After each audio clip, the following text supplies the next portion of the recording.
All right. This is going to be my March 17th City Council recap video. Again, I'm coming to you from the Porterville Municipal Airport. Um, I am Raymond Beltran, Porterville City Council member, District 1 representative.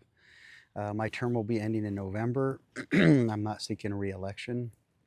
And so this is just part of my ongoing outreach. I've tried to do this, I think, since December of last year. I'm hoping as the weather gets better to do some Q&As. I was out at Spring Fest about a month ago, maybe 3 weeks ago or so. I had a booth out there to just sit there and answer questions and help people, get to know who I am and how I can serve if I happen to serve them in that district. But regardless of districts, I'm a city council representative, and whether you live in my district or not, I feel you have a voice. And if I'm somebody who can listen to, or you feel that you can connect with and help answer your questions, I try to do my best. This is part of this ongoing effort that I have. And so I'm going to see if I could actually be at the Porterville Fair. I'm going to ask the city manager to see if I know the fire and police department are going to be there, but I don't know if the city plans to have a booth. But if so, I'll update my social media and let you know if I'll be able to be at the fairgrounds to kind of do one of these, another Q&A in person. But again, I'm not speaking for the rest of council. I don't speak. I'm only speaking for myself, and this is my perspective of um, again, our agenda that was on March 17th. I'll try and go through this as quickly as possible. As always, there's a lot of information. I think everything is interesting. If you have a question on the agenda items, just comment on it and I'll try to address it, try to answer you if you had a question I didn't answer on here. So the consent calendar, I'll go through that first. I'll go to item number 6. Now, consent calendar stands for it's basically consent calendar. This is all the standard, regular business. Nothing exotic. Just I wouldn't say like just stuff you want to rubber stamp through, but it's like, hey, we have to fix an engine, or hey, we need a traffic signal replacement. Things that cost over $5,000 have to go through the consent calendar. And so some of them might seem mundane, but for example, I'll do this one. It's the consent calendar item number 6, again, March 17th. This is for the mural replacement of the hot air balloon. It's right above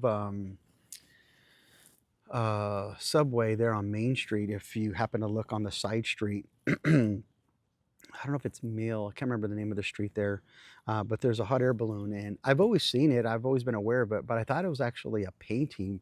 But it's actually like say like a poster or picture.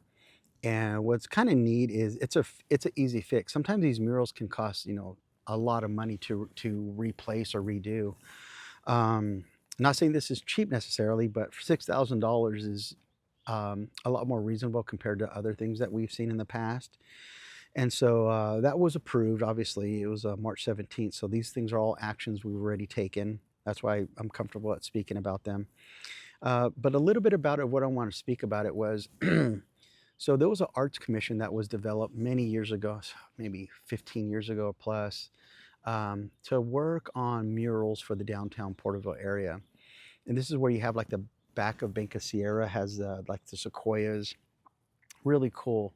You'll see, I'm not sure what business it is, but basically near Stafford's, no, not Stafford. Oh yeah, yeah, the building, the corner of where Banca Sierra is on Main Street.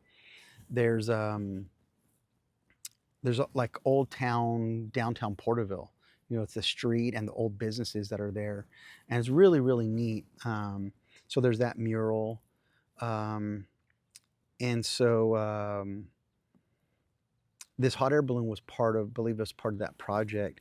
But the reason I'm kind of bringing this up was as we start to celebrate the 100th year, the charter city, and the 250th year of America.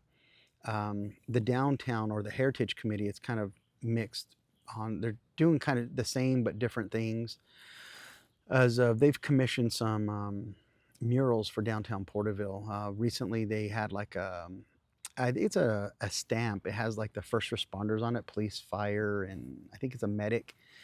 Um, um, where the old Porter Theater is, and then I think there's another one that's coming up that's going to be like an orchard and an orange grove. And there was a little bit of work from the committee, from those committees. Again, I can't remember if it was downtown or I think it was the Heritage Committee. Early on, it was the mayor and vice mayor who chaired the ad hoc committee. Because it's a temporary committee. There's committees that are two different ways. One's an ad hoc, which is like a temporary set time for a specific need. And then there's the standing committees that are like long term, like animal services. I'm on the homeless committee link. You have the parks and leisures, you have the libraries. Those are long standing ones. But the heritage and downtown are ad hoc. They're smaller. Maybe the downtown is not an ad hoc. I'm trying to remember. But anyhow, going back to the heritage, there was early on there was really no collaboration with the Arts Commission, which I thought unfortunately they hadn't met in quite a while, even though they have members still on the committee to collaborate on. Maybe they had plans and they ran out of funding or they ran out of space to do them. There wasn't a lot of collaboration with anybody else early on, at least. Towards the end, they got with Porterville College, and I heard maybe a couple other people of what these projects should be. And because I think, Porterville has a lot of history. There's a lot of space in downtown that could have some really interesting murals. I'm not a big fan of the Farmer Orange Grove one that's going to be coming. To me, and I'm not some art critic or whatever, but it doesn't pop. There's nothing about it that stands out or is something that people are going to want to drive and necessarily go see. If they happen to see it, like, okay, that's interesting, but nothing that really screams like, wow, this is, I would say one, artistic, and two is a visual aid of what encapsulates our community.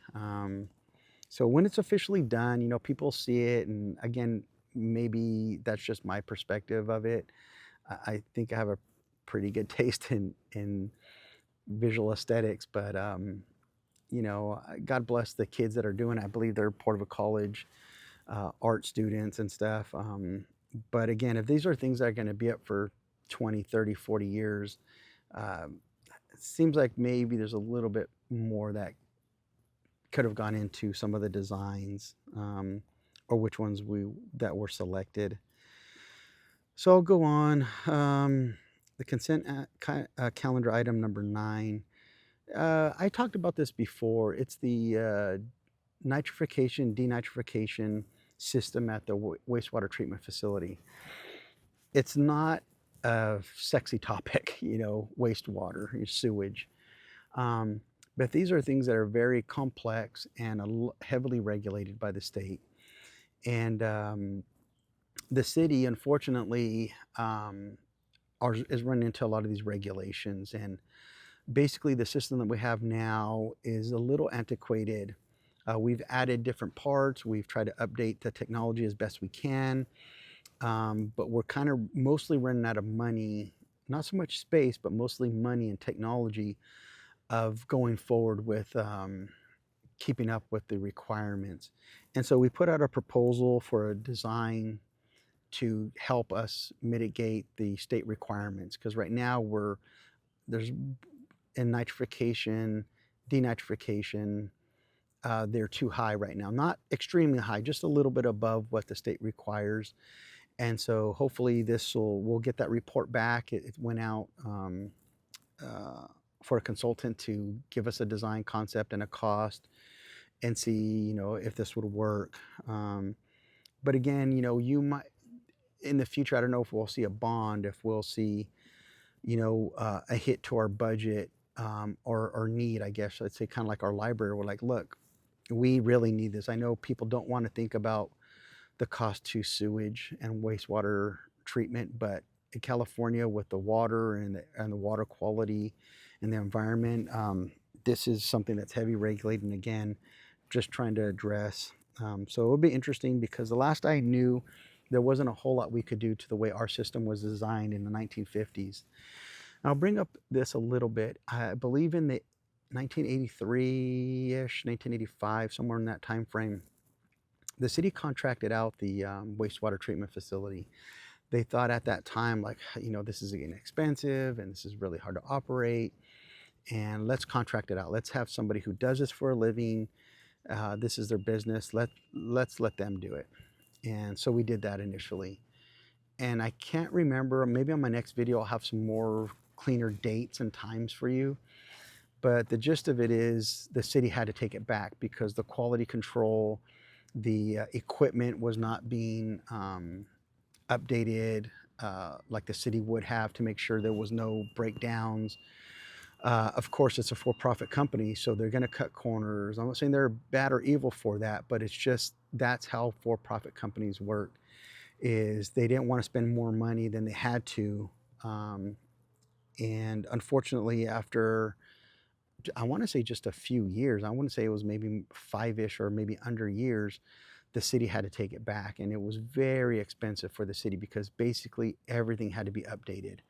So as we incrementally, when it belonged to the city, we would update things as we needed to, annually, biannually, whatever it might be.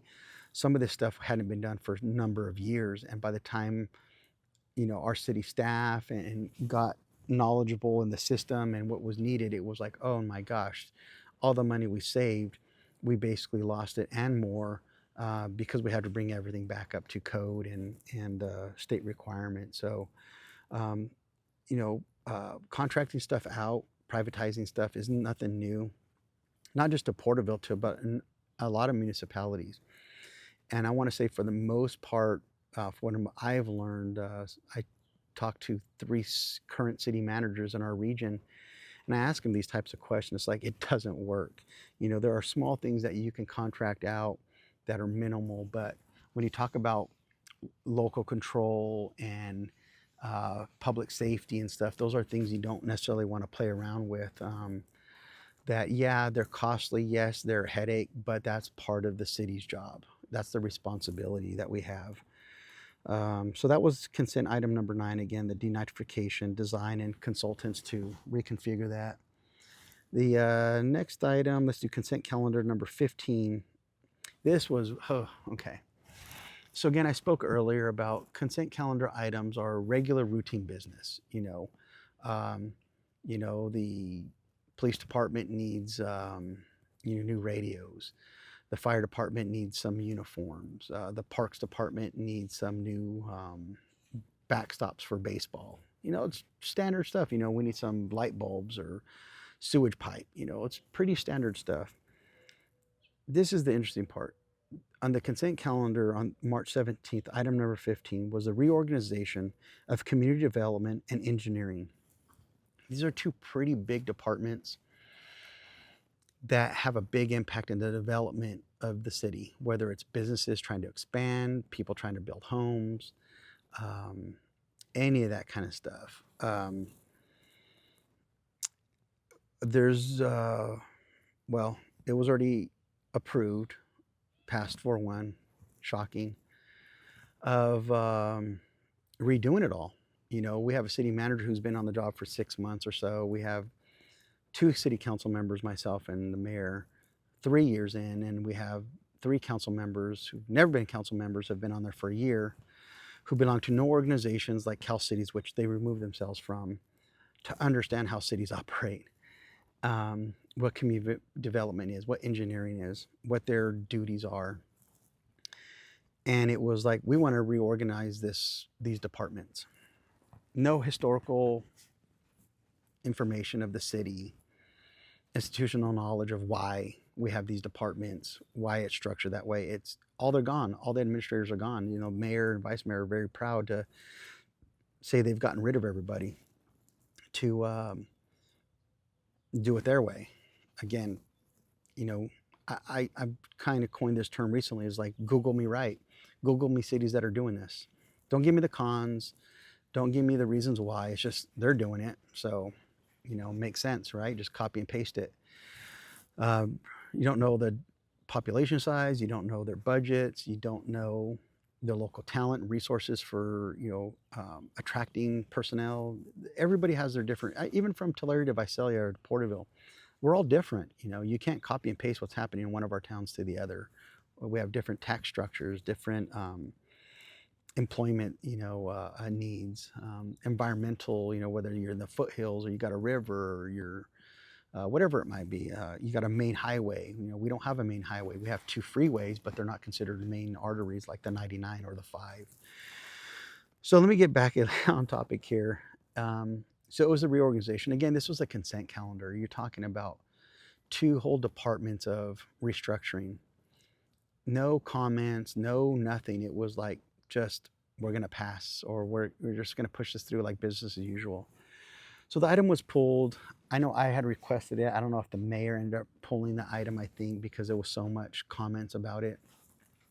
And so there was basically going to be, it was like a scheduled matter. So once it gets pulled, it goes to the end of our meeting as a scheduled matter that will specifically talk only about that item, which it should have been the whole time. But again, this goes to the two factors. One, it's one or the other. One is either the inexperience of understanding that that's not how this should have been done, or two is, I don't want to say this too callously because I don't know the motives, but it didn't matter what anybody has had to say. This is what they're going to do anyways.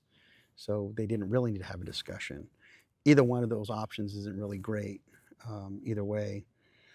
But they talked. The reorganization was like, I think right now there's like roughly. Now technically they haven't laid anybody off. This is an idea of what it may look like. I would say worst case scenario or what have you, but I think there was 19 positions is kind of what publicly people were talking about, of if there was a complete reorganization of what at least city council may have been shown, it would be 19 people that are going to be out of a job potentially, and all those jobs still need to be done. They're just going to be done by somebody else.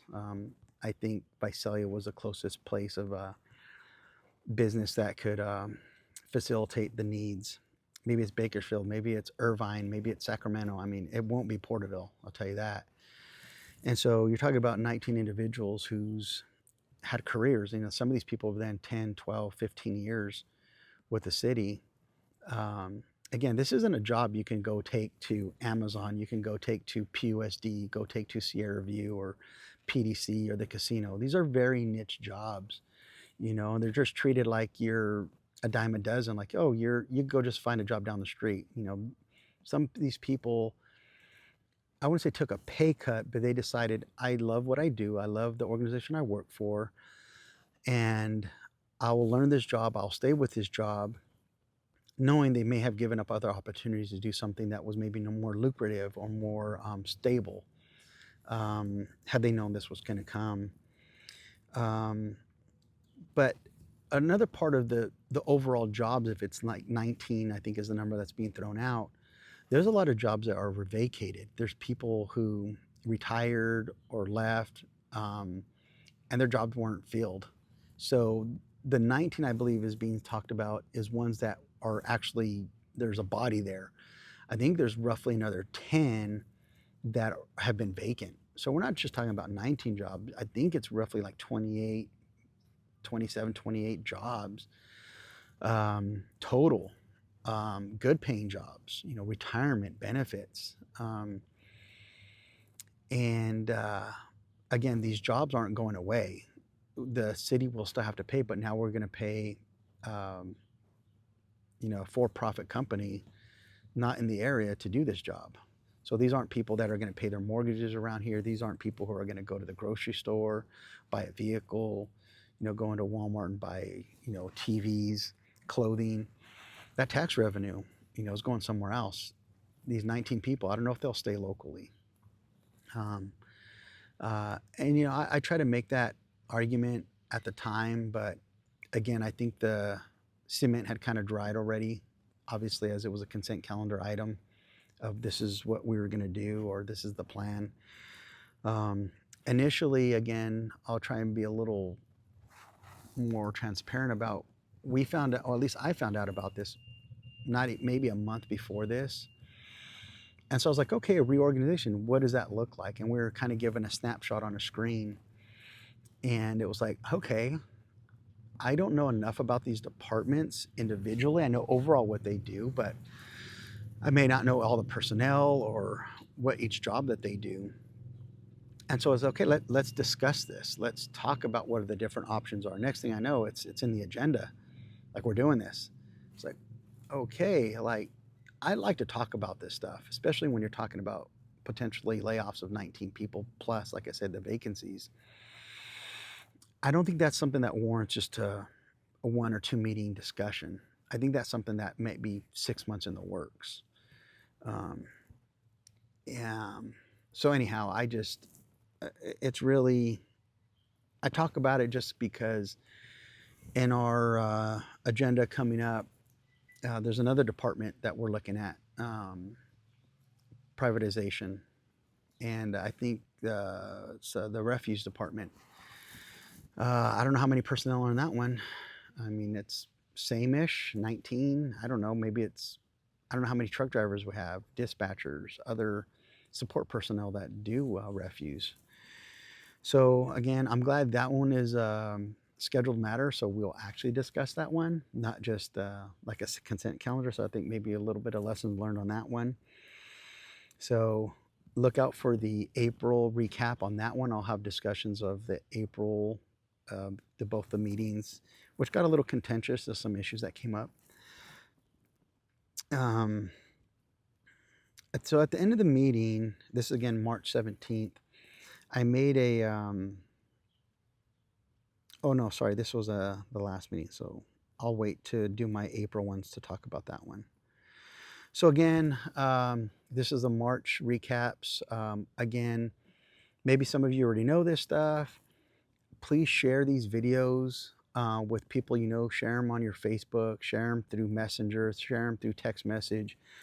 All my videos. I think they're informative. Tell people, hey, put this on in the background while you're driving somewhere. Put this on if you're washing dishes. Put this on while you're folding clothes, because they are long. They do take time, but all these build up. Imagine 4 to 6 months of these discussions. You start to understand the dynamics of a city, what a city council member is given, at least in my perspective, the thought process, the people I connect with, the people I reach out to for answers.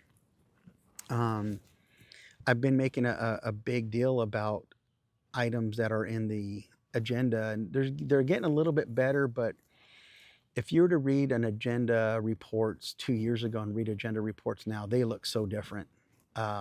You can tell how much they're being edited, and uh, they're not a neutral report. They're swayed. This is what we're going to do. They make it sound like they're not, like this is just neutral and it's up to council. But it's very heavy. It's the fingers on the scale. If one were to read them and understand how these are written. Um, but please share these. It's to help educate the voters. Whether like I said, we have an election in November, whether you're in our district 1 or 2 that's up for election, or you have other districts that your representative will be there for 3 more years. Um, Understand what they're voting for and why they're voting for it, and that they're educated in what's right for our community. Um, I've never looked at it as though people voted for me, so therefore I have the final say and what I decide is correct. Or I always try and do what's best for the city. Um, my role isn't, and I'll bring back again this reorganization. Part of the report and part of my questioning of the city manager, and I love how he responded, was basically his job, which I don't think he understands properly, is to do what the city council wants. No, I beg to differ. Your job is to run the city. At times you may disagree with city council. That doesn't mean you don't respect them. That doesn't mean you don't work with them. That doesn't mean you ignore them. But you try to find a way that benefits the city, not the city council members, because this council is very political. And it's not necessarily, again, they came in with the agenda of change. And I'm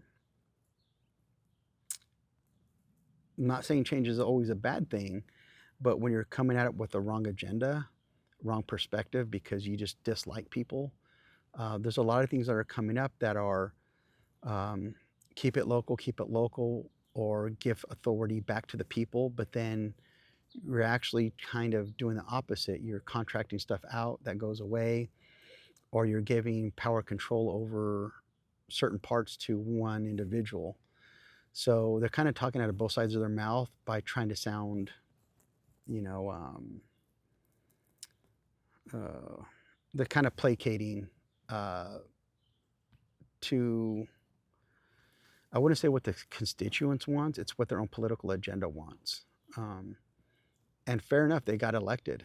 So that's kind of on the residents of understanding, the council talks a lot about being transparent, but I don't think they talked about, I think possibly 6 of 9 directors are gone in 1 year.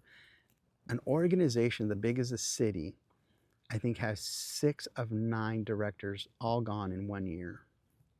That has got to wake people up. No, the administration for the city totals like 6 months of knowledge, administrative knowledge. Um, so these things are going to take a long time to impact people. Um, 3 years, 2 years, 5 years, somewhere down the road, all this stuff is going to be very interesting to see. But anyhow, I don't mean to kind of go on a rant there, but it's gotten to be, um, I think, a little bit more me and not so much we as a community of things that are being done. Um, so again, I just appreciate you guys spending the time to listen. Again, please, I try to be as fair as possible, um, give a lot of grace to both sides. Um, I might be off on a couple of my figures on the dollar amounts, but that's the approximate values and approximate. If you want specific numbers, I can get them. Again, I've got 3 years of information in my head, and I try to just go off what I remember and recall as best I can. Um, but again, just thank you again for spending the time, and hopefully I won't take a month to do my April recaps, because there's some big items that I think are time sensitive, and so hopefully in about a week I'll have those ones out. Hopefully, yeah, hopefully within a week I'll get 2 more videos, maybe 3 videos out. I might make a more one item, maybe like a 5 to 7 minute video on a specific topic. And so again, just appreciate you guys spending time with me. So thank you.